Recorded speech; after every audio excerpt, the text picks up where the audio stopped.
How are you, John? You all right? I'm awesome. How you doing? Good.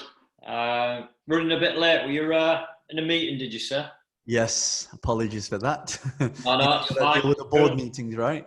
I know that you're a very busy man, so it's good to have you online. So I want to start off then. If people are listening in now, tell us a little bit about who is John Lee? Who are you? What's your background? What are you famous for? Well, I'm an entrepreneur. I wrote this book called Business Hack. So this book's been endorsed by the co-author of Rich Dad Poor Dad. In the last 10 years, I started off as a property investor, and then we went from property into training and into investments. And then now, last year, we listed our company on the stock exchange. We did our first IPO July last year, and now we have a technology company. And so that's kind of what I do. And in that process, I now fly all around the world. I do keynote speeches in front of thousands and thousands of people.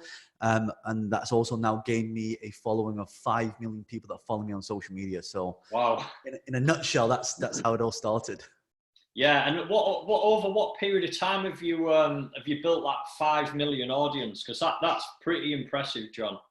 I mean, that really happened I've been on social media for about maybe 8 or 9 years. If you go to YouTube, you type in, how do lease options work by John Lee. I put that video up like 9 or 10 years ago. And from that video, more and more people start watching my videos. And then so I've been on social media for quite a long time, but it was only been the last 3 years where my social media just popped. You may have seen this viral video that's going around called the 10 Habits of Self-Made Millionaires. If you haven't seen it, that video's had over 10 million reach. Wow. And it's had around 44,000 shares. So that's the video that overnight kind of, in quote unquote, made me famous in the whole social media industry. No, that's brilliant. John, tell us a little bit about what was life growing up for you. What was life like growing up? It was interesting. My parents always wanted me to become a doctor, become a solicitor, an accountant. They always wanted me to be really bright at school, but I wasn't those, A-star students. So, going to school and growing up was very strict, Asian family. And then I graduated, I went to university. I got a university degree as an animator. So I worked for a company called EA Games, if you may have. So we worked for that company, and then I transitioned from games into film. So then I worked for a company called Framestore CFC, and this company, they did a lot of special effects for films like Harry Potter, X-Men. In fact, they just did the Avengers movies as well recently. So I worked for that company many, many years ago, and then I decided to myself, you know what? I don't know if anyone listened to this, if they're working in London. It's like you're like a zombie. You go into London, everyone's like, just want to get home and pushing you and quite rude sometimes. And so for me, I needed a way out. Like I felt like I was getting every single day, 6 o'clock in the morning. I wouldn't come back till like 10, 11 o'clock at night sometimes. I'd have to work weekends. And so one of the biggest problems with that is I didn't have my own freedom. And so whenever I wanted time off, whenever I wanted to do something, it was really hard to get that time off, which is how I, sort of created all of these different things and strategies. So yeah, that's pretty much how it worked. No, it's great. Well, a lot of our listeners, especially on the site that I'm live on now, are property based. So what's your background in property, John? Because I don't know a lot about that. How did you sort of get into property? So I started in property, mainly sourcing property deals and negotiation. So, many years ago, my brand, if you will, in the property industry was a deal closer. So what would happen is people would go and find the deals. I would then negotiate the deals. And then if I would do the deal, the arrangement was I'll negotiate it. And then you just give me 1% of the purchase price. Yeah. And so that's how I kind of started. And then I got a business partner who started funding the whole project. And then I got into property full time. And in like 6 months, I bought 35 houses. Wow.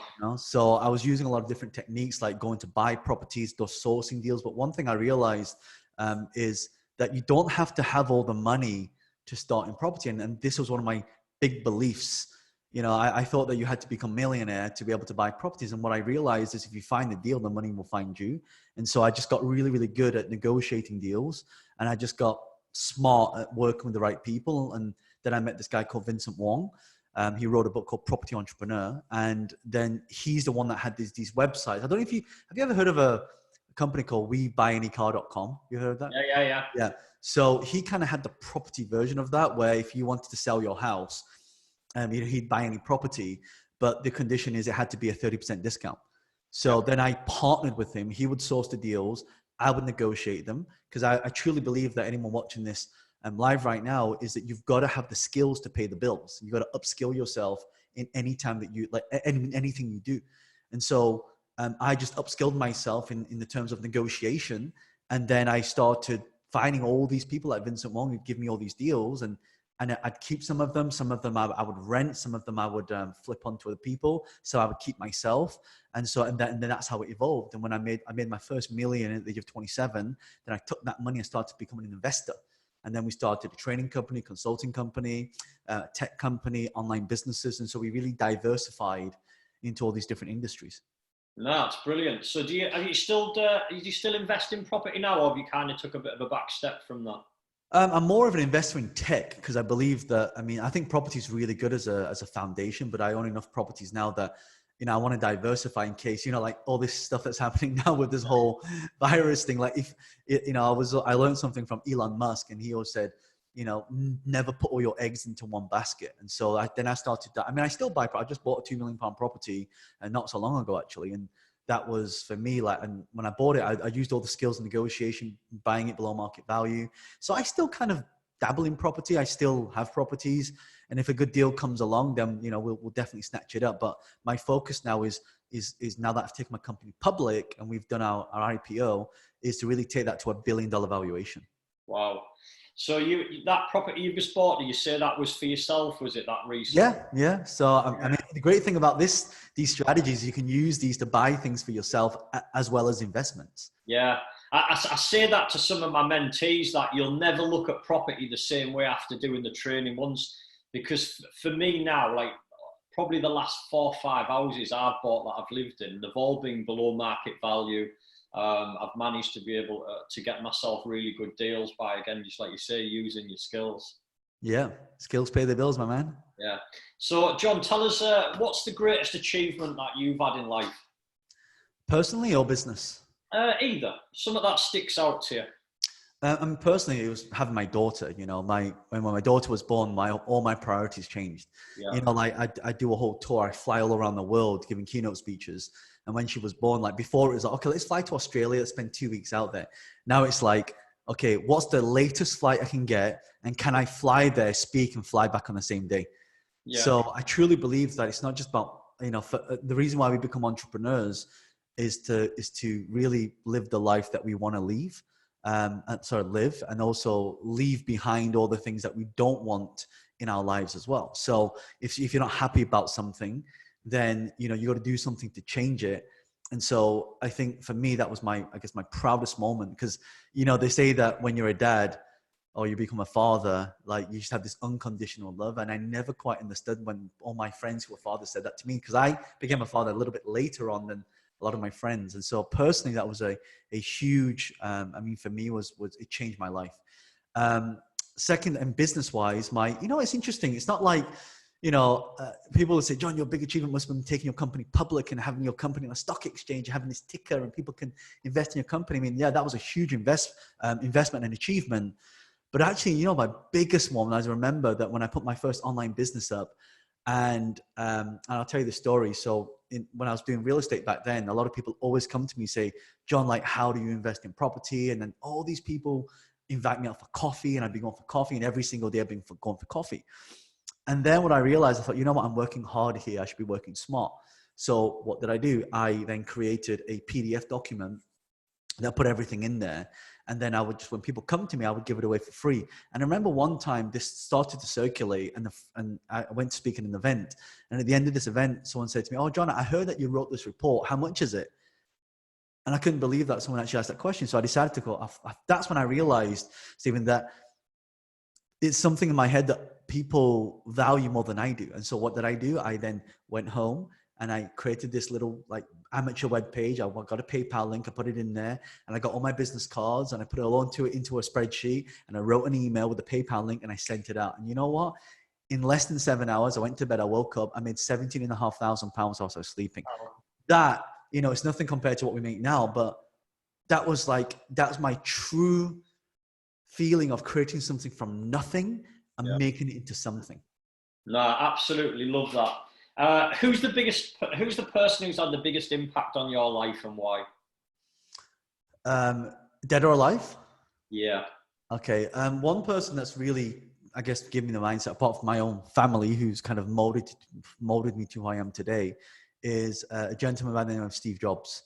And so, and I've been very blessed to speak on stage with very successful entrepreneurs, people like Jack Welch, the former CEO of General Electric, people like Sir Richard Branson, Alan Sugar, James Caan, Tony Robbins. And the one person I wish I could have had a conversation with would have been Steve Jobs, because one of the things that he's got something called purpose. And it's the purpose in what we do in life that leads us to who and what we should be doing. And so for a long time, a lot of people, I didn't have a purpose. Like, okay, it was just about making money, but okay, now you got this money, then what do you do? So it's about putting back that, purpose and then relationship back to people. Does that make sense? No, definitely. I was, funny enough, I was speaking about this yesterday with Dan Bradbury, who you obviously know we're in the same group with. Yeah. And I was saying to Dan that my target, because I had ego issues growing up, and it was to be hit this £1 million target. And when I got there, it was a little bit like, oh, now what happens? I thought I was meant to feel really good, and it just wasn't what I'd built the picture up of. And I think that's when I got my biggest lesson. I've heard it said a lot of times that it's not about the actual goal, it's the person you become on the way to achieving that. Correct. That's more important. Yeah, absolutely. Completely agree with that. So tell us what the secret's then. So the size of your business now, put it in perspective of the size of that, and tell us, what does it take from going from starting out to scaling up to where you are now? Right now our company has a valuation of last time I checked was 36 million. So it's pretty small in the schemes of in the whole perspective of how companies should be valued. But we're pretty lean. We've got 30 people that work for the organization in-house and out. And we also have a team of developers that work around the world. So, but the secret, and this is something that anyone listening to this really needs to understand, is you got to simplify everything. You can't scale complexity. You have to scale simplicity. And this is one thing I learned from Steve Jobs. And, that is that it's not the most, if you make things simple, then simplicity is the ultimate sophistication. And so I've kind of always taken that, and I've not been a bright kid at school. I never did well at school. I wasn't an A-star student. I'm dyslexic, so I find it very hard to read and learn sometimes. So for me, my own psyche, I always like to simplify things in such a way that I understand it, so I can synthesize it and then implement it. Because sometimes when things are overcomplicated, the mind gets overwhelmed, and the mind goes, you know what, bullshit. Okay, think about it. And then you start getting into analysis paralysis.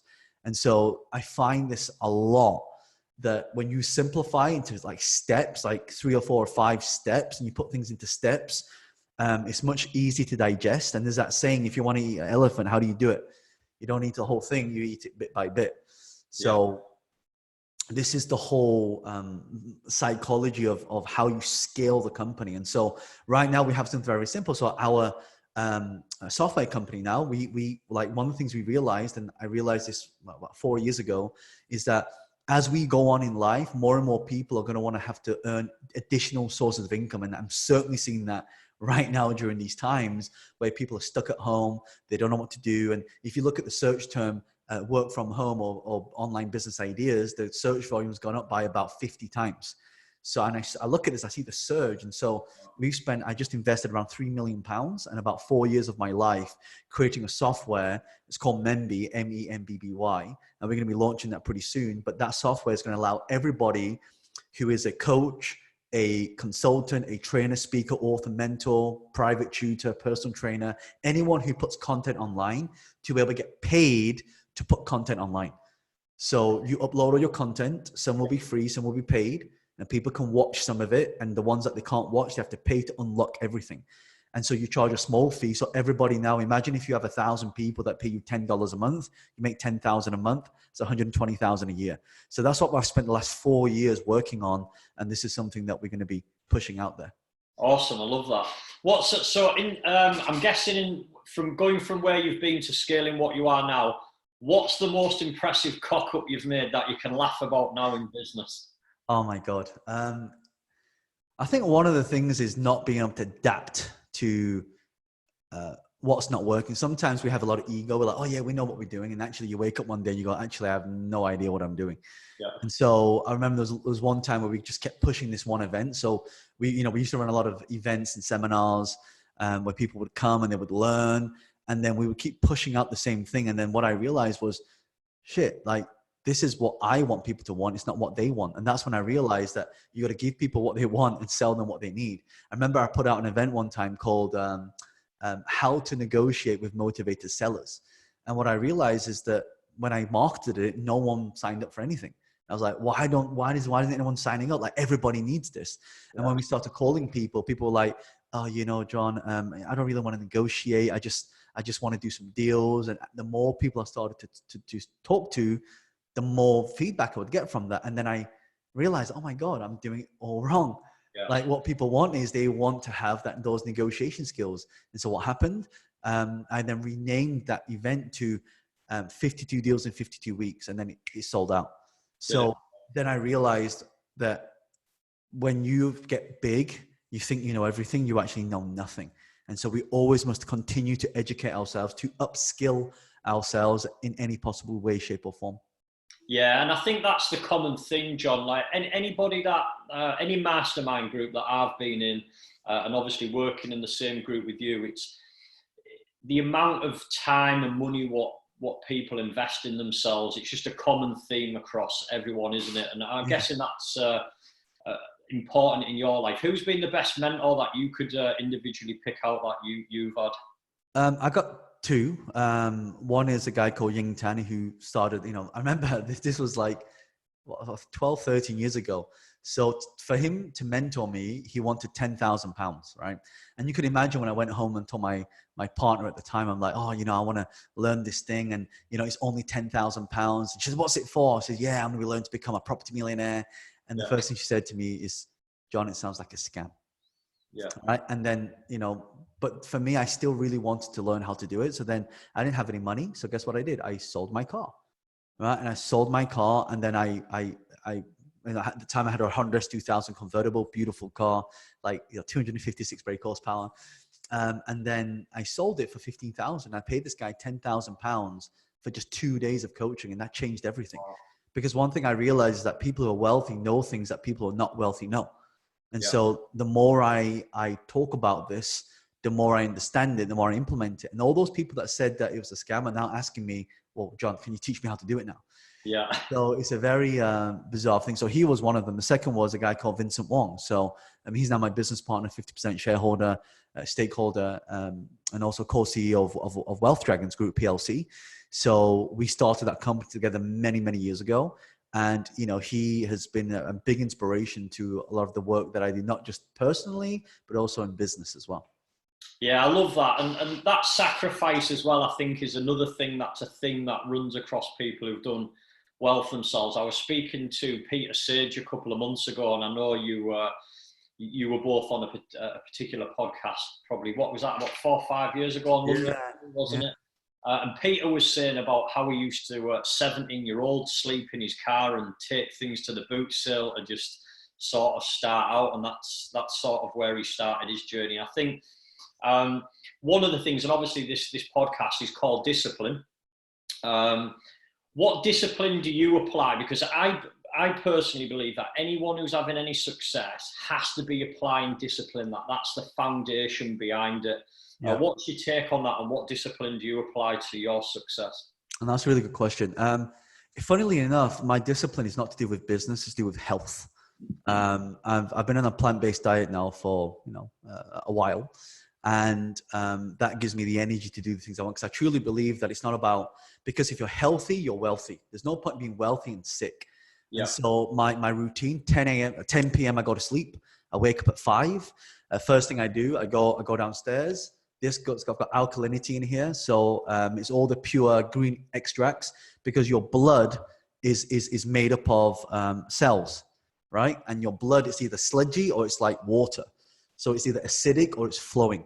So the one thing I want to do every single morning is get my blood to flow in the right way so I can think. Sometimes you have foggy thinking as an entrepreneur, you can't think right. So first thing I do, I go down, get lemon, cut it in half, squeeze half a lemon in, warm water, drink that. Then I put alkalinity in as well. Then about 20 minutes of yoga and meditation. So stretching out, because when you sleep, your body's designed to move. It's not designed to stay in one place. And I think the more action we take, the more money we make. So then I start to apply a lot of that. Then next thing I do is I come and I plan everything out. So I actually have a journal. Where is it? It's so journal. I'll put everything into this like journal. So I'll do like plans like this to talk about different ideas. And the reason why you want to use a journal instead of your phone is because as an animator, I realized that there are two sides of our brain: logic and creative. So what you want to do is, if you want to activate the creative side of your brain, which is what entrepreneurs need, you have to put pen to paper. This is something I learned from in 2011. I spent some time with Richard Branson, and this is what he does. He carries a book like this around with him everywhere. This is like little, secret ideas thing. So I do that. I make sure I chunk my time. So you don't want to do a bit of calls, a bit of interviews, and then a bit of work, a bit of emails, a bit of content creation. You want to chunk it up, because what happens is if you try and multitask, it's like it takes 10 times as long to get stuff done.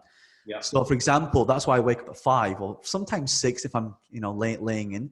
The reason why I stay up longer and wake up early is because between 5 and 9 o'clock, I've got no one disturbing me. Yeah. My team is all asleep. They come back online at 9 o'clock, bang. So by that time, I've already had half a day's work done. Yeah. And so that for me is real key. Another thing that I've got a gym. So I work out. I know you work out a lot as well. You got big muscles. Yeah. So one thing I always do is either go for a run or a walk. Reason why this is important is oxygen. So again, I used to wonder why Steve Jobs and Bill Gates and Elon Musk, all these guys always go for a walk. I'm like, what? Do they just want to go for a walk just because they want to go for a walk? It's actually based on a bit of science and how we think. So if you picture this right now, Stephen, a lot of people are fearful. They are in living in anxiety. And so what happens is when we live in that space, our breathing gets more shallow. We don't breathe as well, and it causes more stress. And stress in the body makes our blood acidic. And when it's acidic, what happens is they're more prone to disease and sickness. And this is why I have this morning routine of prepping my entire body, because if your blood is sludgy like this, when it's carrying the cells around the body, your mind can't think and it can't take the stress. When your body is like the river of life and it's flowing like water, then it brings the oxygen all the way around the body, which means you have extra energy.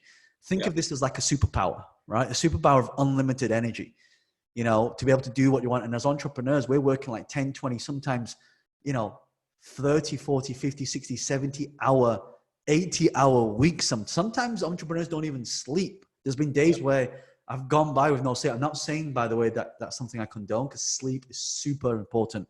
Anyone tells you it's not, super important, right? So this has been one of my disciplines. And also as well, listening to, like when I'm in the gym or when I'm running or I'm walking, gives me time to think, so I can absorb more. So I'm always like listening to autobiographies. I'm always listening to, podcasts. I'm always listening to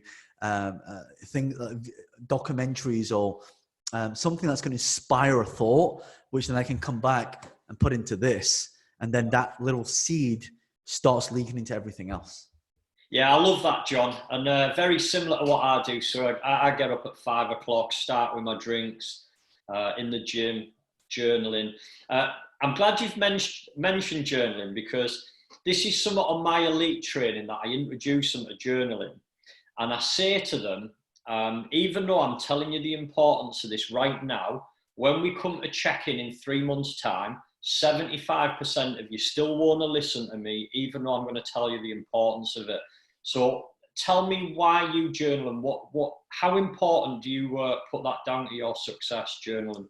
Oh, it's huge. I mean, there's three reasons why. The first reason is when your mind is blocked, you have to unload, right? So you can't unload. Like if you keep all the thoughts in here, then how are you going to fit any more thoughts in? The brain can only really think about 7 to 10 things at any one time, even though we're receiving millions of bits of information. So that's the first thing. Second reason why you journal is to keep on track. Like, what do I need to do today? Yeah. Right. So for me, it's like, what's the objective? What's the strategy? What are the tactics? Those are the three questions I always ask myself every day. Right. And the third is to be able to keep track. Like, you know, people on your programs or on my programs, you know, I want them to, because a lot of times people like they beat themselves up. Like they'll come to me and say, oh yeah, John, I didn't get any results. I said, what do you mean? You've bought this house. You now got this online business. You've got, you know, 20, 30,000 followers. And when you go back today, the first page of the journal, no followers, no business, no income. Yeah. And so people kind of beat themselves up that they're not millionaires. Like people think they're going to be millionaires to be successful. No, you've got to be able to track the progress. Like it's like when you go to the gym, you want to lose some weight, right? And you're training for months and like you don't see anybody. And one day you see a friend and the friend goes, well, Stephen, you look like you've been going to the gym. Have you been going to the gym? Well, actually I have. And what happens? That spurs on motivation to go train even harder. And so that's what a journal is. It's a constant reminder of how well or how bad you're doing. Yeah, I love that, John. What's the biggest challenge you've ever had in business? What's been the biggest challenge you've faced? I think running up to the IPO, you know, we had to raise millions and millions and millions of pounds to be able to take our company public. And so one of the biggest things for me and one of my biggest learning points is actually learning to raise finance. You know, I kind of did that a little bit for property, but then we do it now for a tech company. And so that's been one of my biggest challenges of going out there, pitching, learning how to pitch for money, because when you have a technology company, you have a burn rate, right? So if you look at companies like, you know, Tesla, they didn't make money for a long time, and they're all kind of a tech company because they have a lot of technology within their cars, which is a lot automated. You know, companies like Facebook and Google and Amazon, you know, for many years, they made a loss. Uber, it's a technology company, they made a loss of like 86 million in 1 year. You know, and so it's like one of the biggest challenges is be able to raise money and keep a business that's always moving forward, and also manpower as well, like talent. My God, do you know how hard it is to find talent? People that are going to stick in your company, do whatever it takes, you know, put their heart and soul into it. That's been probably one of the biggest business challenges for me. When it comes to marketing, sales, that's the easy part. It's the operations is what people don't even talk about much. And you talk about scalability, how do you go from here to here? The scalability factor comes from your operations and your SOPs.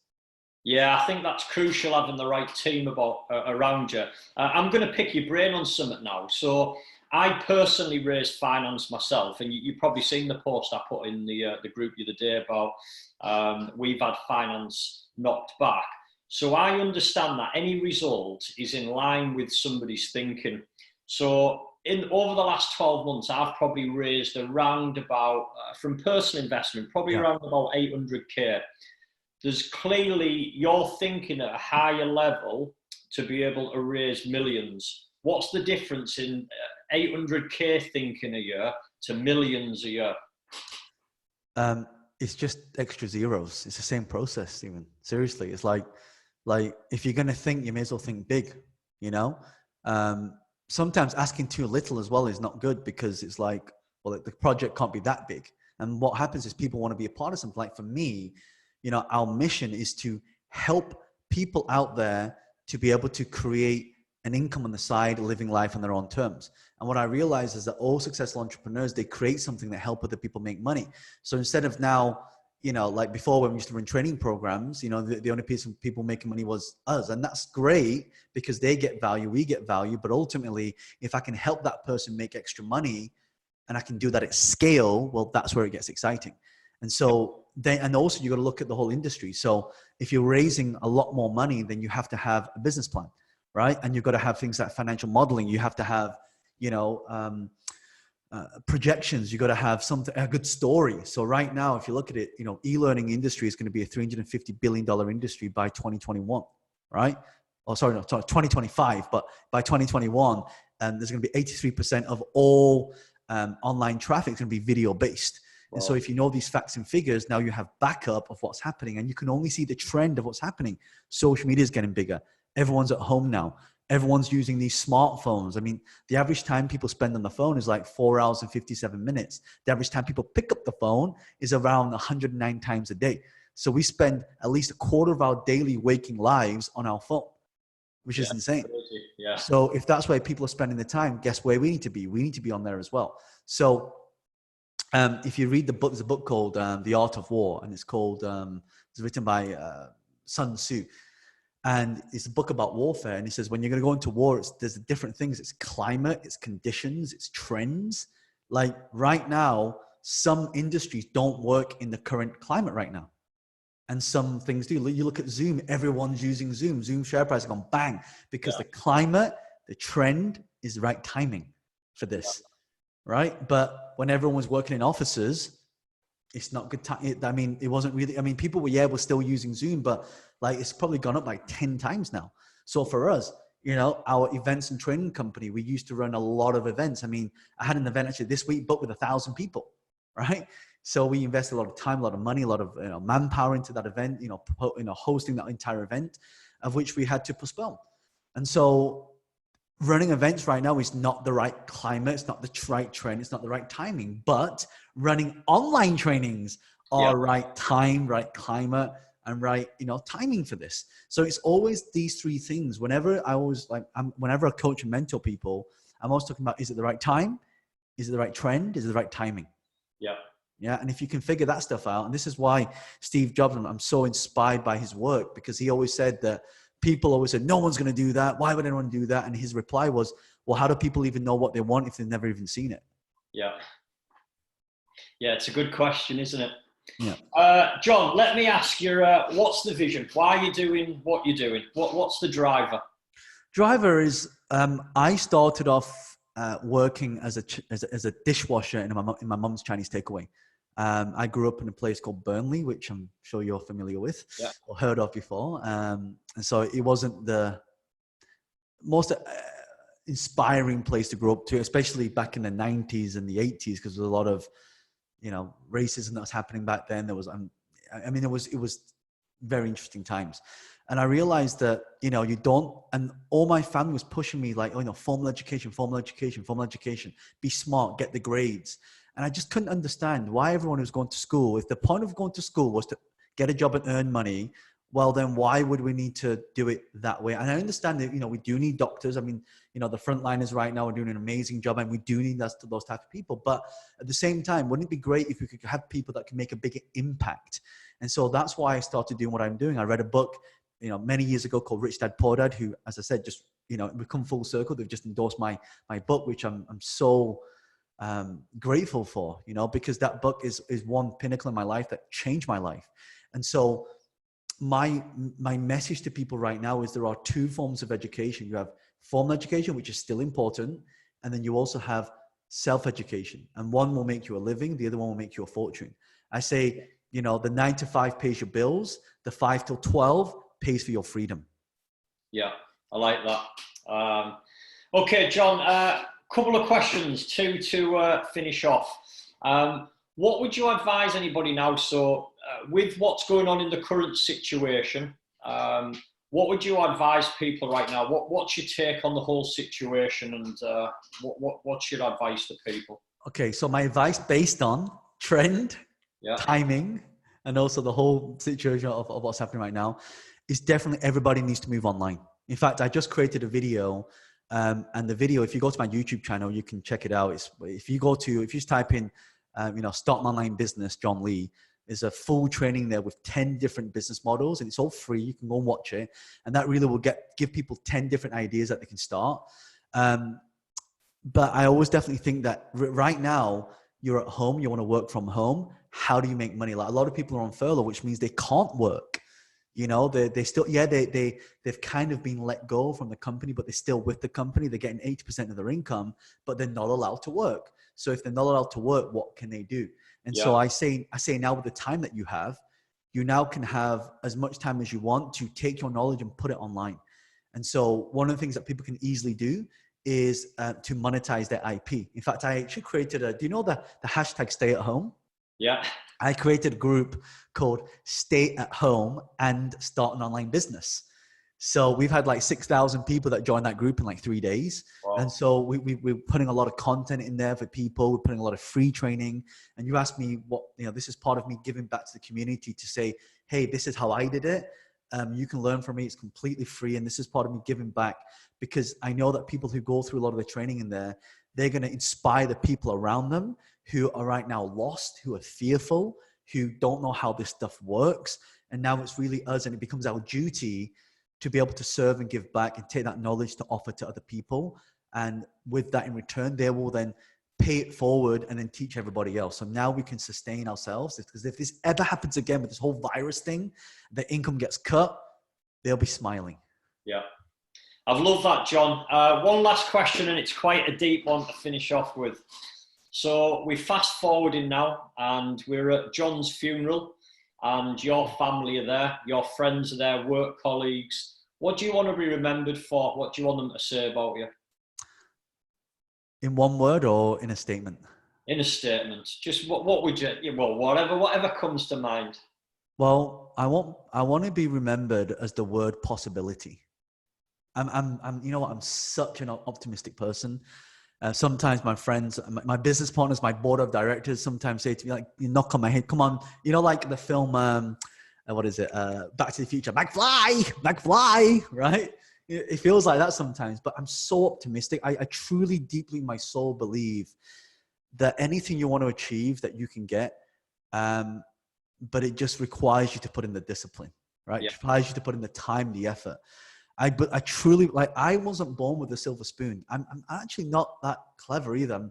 If you look at some of the spellings that I do, the spelling mistakes and things that I do, and one thing I realize is that you don't have to be the best at something. You just have to be the best known at something, and if, at my funeral, I want people to say, I want to inspire people for possibility to really live out their dream, to, when we were kids and people say to us, oh, you know what? Stop dreaming. I want them to go, fuck you. Like, I can achieve whatever I want to achieve. Yeah. That's my message to people, is like, no matter how you feel, no matter what you think you can do, no matter what you are stopping yourself from doing, everything is possible. And if you look at the word possible, right? If you write the word impossible and you separate the I am from the possible, you put an apostrophe there, it spells I'm possible. And so that's my whole message to people. You want to become rich? It's possible, right? I'm not saying it's guaranteed. I'm telling you it's possible. And possibility means there's a chance. And, I think that's what we need. That's how the human spirit lives, is we have hope. And even though hope is not a strategy, hope is something that will keep us moving forward. Love that, John. John, if somebody's listening to this now and they've not come across your work, where can they find you? How do they come across John Lee? Where can we find you? Oh, that's easy. If you just go to YouTube, type in John Lee, there's hundreds of videos there. You'll see my channel, subscribe. Or go to Instagram. I've got about maybe 1.3 million people following me on Instagram right now with a blue tick. So if you type in John Lee, you'll see the one with a verified tick, and also the same on Facebook as well.